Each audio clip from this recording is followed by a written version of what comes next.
Today we are making arugula, watermelon, blueberry, feta cheese salad.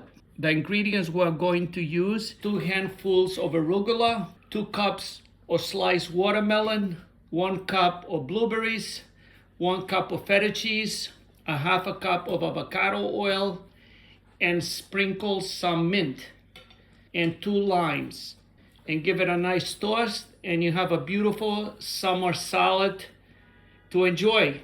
What do you think, Madison? Oh, it was like summer in a bowl. It's 100 degrees out here in New York City. And the most refreshing thing happening is this salad. I watch people making food, and the third ingredient is using sugar, honey, maple syrup. And you see how we made the salad. I did not use any sugar. I don't like to use sugar because, when I grew up, when my mother made food, she never used sugar in any food. Try this salad, and in the comments below, let us know, because I'm amazed, and this is the first time I've ever seen a salad with such a combination. Like and subscribe, and Steve, good energy every day.